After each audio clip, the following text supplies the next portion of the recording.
Hi everybody, I'm here to report on last night's unbelievable 3-1 win for Scotland over Greece in the first World Cup qualifier at home.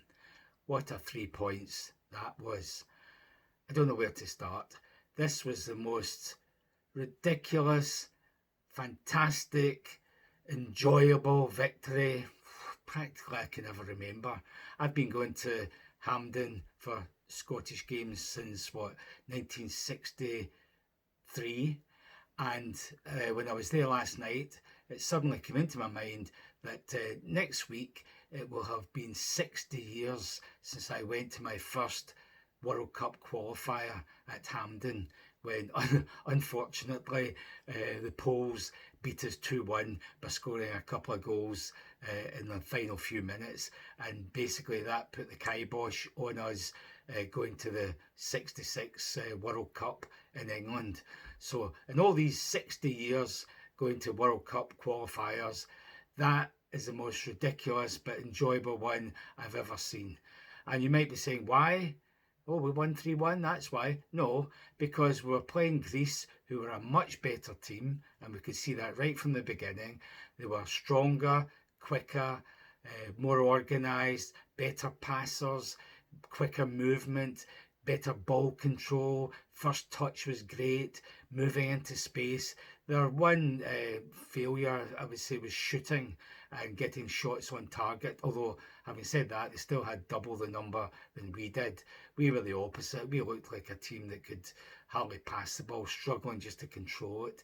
Doak especially, the number of times he got a pass and he couldn't control it and went out for a throw in, that kind of thing. So here we are playing a far superior team, dominating the game, 60 odd percent possession, I think they ended up with.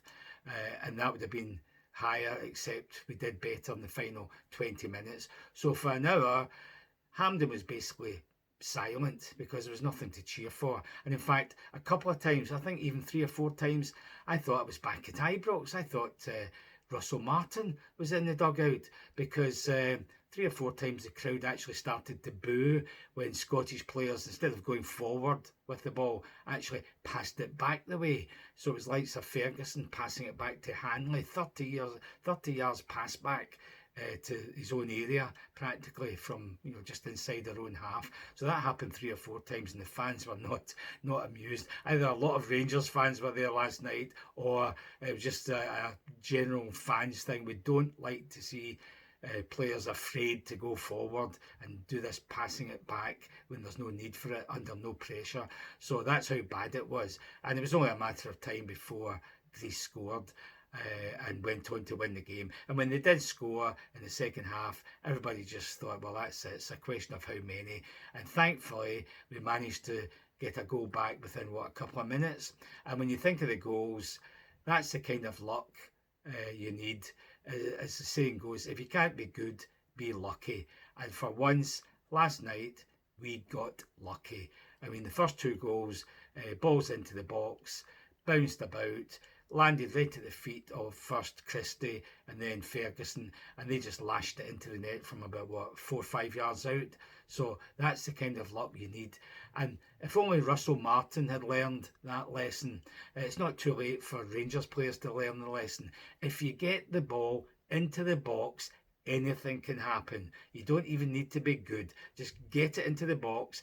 A mistake can be made. You get a lucky bounce of the ball. It lands right at somebody's feet, and you just prod it or lash it into the net. And that's what the Scots did twice last night. So get it into the box, and you never know. You might score goals. But if you pass it about at the back, like the Rangers in the last 3 or 4 months or whatever, you'll never score goals. So let's hope the Rangers players, if not the new manager, realise this by just looking at that game. And then the final goal, icing on the cake, the cherry on the icing, was the goalkeeper making an absolute mess of a ball that bounced off a defender's leg straight to him on the touchline. He tried to keep it in by diving on it, and it squirmed away. And there's Sub, the big Ned, the big hammer thrower, the big useless striker who doesn't strike. Even he could take the ball and from about 3 yards out, lash it into the empty net. So to win 3-1 was just unbelievable. If you'd asked people at half time, how much do you want to bet that we're going to win 3-1? You wouldn't have got any takers. Even if you said that I'll give you $1,000,000 to win, nobody would have put a pound on it. So that's how unbelievable it was. That's why it was the most enjoyable one. A game you don't deserve to win, and you do. And as the great England and Spurs striker from the 60s used to say, Jimmy Greaves, it's a funny old game. And that's the beauty, and that's the horrible thing about this game, unlike other games like tennis or golf or whatever. You can be the far superior team. You can even play much better than the opposition, but there's no guarantee you'll win, because all it takes is a bit of luck, one bit of genius or whatever, and you lose if you don't do your whole job and put the ball in the net enough times. And that's what happened last night. Far superior team, playing much better than us, dominating the game, basically under no threat for most of the game, and they end up losing 3 goals in the last 20 minutes or something. So what a victory. Well done, guys. You stuck at it. You're still nowhere near as good as the Greece and the Spains and the Englands of the world. So I don't know if we really want to go to the World Cup next year. Although on the other hand, it is good just to be there, as long as we can avoid humiliating defeats of the kind that we've had in the last few tournaments. So it's looking a bit closer. The worst team in the group is Belarus. I'll be going on Sunday to see that game. Every team's beaten them by 3, 5, 6 goals. So I'm assuming we should hopefully beat them by 3 or 4 goals. They just got thrashed last night in Denmark, so their morale won't be good. So let's hope we can beat them by 3 or 4 goals. If that's the case, we'll have 10 points with 2 games left. Denmark at home, Greece away, and I reckon even one of these, a win, say Denmark at home, if we win that, we'll have qualified for the World Cup for the first time in, 28 years. So it's that long, I've forgotten what it was like the last time in France.